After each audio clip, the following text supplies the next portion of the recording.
بسم اللہ الرحمن الرحیم۔ بچپن سے ہی اماں مجھے ہر روز ایک شیشی میں سے کچھ نکال کر پلاتی۔ جب میں ان سے پوچھتی کہ یہ کیا ہے تو وہ کہتی کہ طاقت کی دوائی ہے۔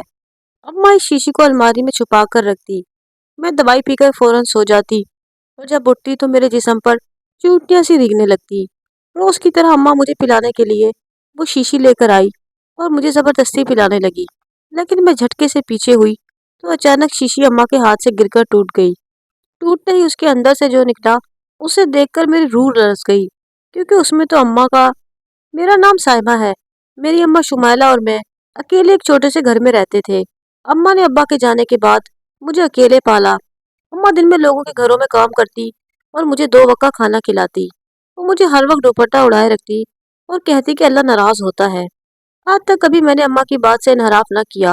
اماں ویسے تو میرا بہت خیال رکھتی، لیکن ان کی ایک بات مجھے بہت عجیب لگتی۔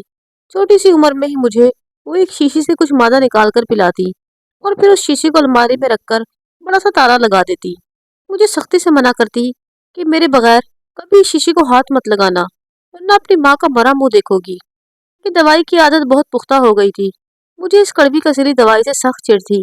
میں اماں کو منع کرتی کہ مجھے یہ دوائی نہیں پینی۔ اماں جیسے ہی شیشی نکال کر دوائی پلاتی تو مجھے فوراً ہی نیند آ جاتی اور جب میں اٹھتی تو مجھے اپنے جسم پر چوٹیاں سی ریگتی محسوس ہوتی۔ جب میں پوچھتی تو اماں مجھے کہتی کہ یہ طاقت کی دوائی ہے، اس سے تمہیں طاقت ملے گی۔ پر میں تنگ آ چکی تھی اس روز روز کی جھنجٹ سے۔ اماں آج بھی روز کی طرح مجھے شیشی ہاتھ میں تھامے پلانے کے لیے چلی آئی، پر میں نے شیشی دیکھتے ہی اماں کو پینے سے انکار کر دیا۔ اماں نے زبردستی دوائی میرے منہ میں ڈال دی۔ مجھے دکھ ہوا کہ میری سگی ماں میرے ساتھ ایسا کیوں کر رہی ہے۔ میں چیختے ہوئے بولنے لگی، اماں آپ مجھے کیوں نہیں سمجھتی؟ مجھے کوئی طاقت نہیں چاہیے، میں بالکل ٹھیک ہوں۔ آپ مجھے کیوں دیتی ہیں یہ زہر سے کڑوی دوائی؟ میں کہتے ہی رونے لگی، پر اماں نے میرے سوالوں کا کوئی جواب نہ دیا۔ میں خوب روئی اور اللہ سے دعا کرنے لگی کہ وہ میری اس روز کے عذاب سے جان چھڑوا دے۔ اماں جہاں کام کرتی تھی وہ مالکن بہت دیالو تھی۔ ہر بار جب بھی ضرورت پڑتی وہ اماں کی مدد لازمی کرتی۔ ایک دن وہ اماں کے کام پر نہ جانے کی وجہ سے گھر آئی تو ان کی نظر مجھ پر پڑی۔ انہوں نے مجھ سے کہا کہ بیٹی تم کون ہو؟ پھر میں نے ان کو اماں کے بارے میں بتایا تو وہ حیرت زدہ سی مجھے دیکھنے لگی۔ بولی ماشاءاللہ تم تو بہت خوبصورت ہو اور بالکل نازک سی۔ میں ان کی تعریف پر خوش ہوئی۔ تبھی اماں کی نظر ان پر پڑی تو ان کی رنگت زرد پڑ گئی۔ اماں نے مجھے غصے سے جھڑک دیا اور فوراً اندر جانے کا کہا۔ میں جلدی سے اندر اپنے کمرے میں جا کر بند ہو گئی، لیکن میرے ذہن میں سوالات تھے جن کا فی الحال میرے پاس کوئی جواب نہیں تھا۔ اماں نے ایسا کیوں کیا؟ مجھے مالکن کے سامنے جانے سے روکا؟ ان کا رویہ میرے لیے باعث حیرت تھا۔ میں افسردہ سے اپنے کمرے میں بیٹھی تھی جب دھاڑ کی آواز کے ساتھ دروازہ کھلا اور اماں اندر آئیں۔ وہ مجھ پر غصے سے چیخنے لگی کہ آخر کیا ضرورت تھی تجھے مالکن کے سامنے آنے کی؟ بے وقوف، کیوں میری بات نہیں سنتی؟ اماں نے مجھے خوب ڈانٹ لگائی اور کمرے سے چلی گئی۔ اس کے بعد میں کبھی بھی اماں کے خلاف نہ گئی۔ اماں نے مجھے آج دوائی 2 بار پلائی۔ دوائی پیتے ہی میں سو گئی۔ جب میری آنکھ کھلی تو میں نے گھڑی میں ٹائم دیکھا جو 7 کا ہنسا عبور کر چکی تھی۔ میں نے آنکھیں ملتے دیکھنے کی کوشش کی، کیا واقعی میں مغرب کے بعد تک سوتی رہی؟ اور کیسے؟ یہ یقیناً اس دوائی کی وجہ سے ہوا تھا۔ میں ہاتھوں میں اپنا سر تھام کر بیٹھ گئی۔ کیا ہو رہا تھا یہ سب میرے ساتھ؟ اماں کے رویے نے اور ان کی حرکتوں نے میرا دل و دماغ بری طرح متاثر کر دیا تھا۔ اماں کی دوائی پلانے والی بات میری سمجھ سے باہر تھی۔ اگر مجھے روز کڑوی کسیری دوائی پلانے کا ان کے پیچھے کیا مقصد تھا؟ ان سب باتوں کے پیچھے آخر کیا راز پوشیدہ ہے؟ یہ جاننا تھا۔ میں پریشان رہنے لگی کہ کسی طرح اس شیشی کے راز کا پتہ لگاؤں۔ کیا کروں کہ سب سامنے آ جائے؟ میں اگر اماں سے پوچھتی تو وہ ہمیشہ کی طرح مکر جاتی۔ اب مجھے خود ہی کچھ کرنا تھا۔ کسی بھی طرح اس بوتل کے راز تک پہنچنا تھا۔ میں نے 1-2 بار اماں کی غیر موجودگی میں ان کے کمرے میں جا کر اس شیشی کو خوب تلاشا، لیکن کہیں کچھ نہ مل سکا۔ الماری کو کھولنے کی بھی کافی بار کوشش کر چکی تھی اور کچھ بھی حاصل نہ ہو سکا۔ میری سوچیں اماں کے ارد گرد ہی گھوم رہی تھی۔ اماں کام سے گھر آئی تو کہنے لگی کہ میرے کمرے میں آؤ، مجھے تمہیں دوا دینی ہے۔ پر میں اپنی جگہ سے نہ ہلی۔ اماں نے مڑ کر دیکھا اور غصے سے بولی، سیما میری بات سنائی نہیں دی؟ چلو میرے ساتھ، تمہیں دوائی پلانی ہے۔ ویسے بھی اتنا وقت ہو گیا ہے، مجھے اور بھی کام ہے۔ میں مرے مرے قدموں سے ان کے پیچھے چلی آئی۔ اماں نے میرے سامنے اپنے گلے میں ڈوری میں بندھی چابی سے الماری کا تالا کھولا اور اس میں سے وہ شیشی نکال کر مجھے دوائی پلانے لگی۔ میں انکار کرنا چاہتی تھی، لیکن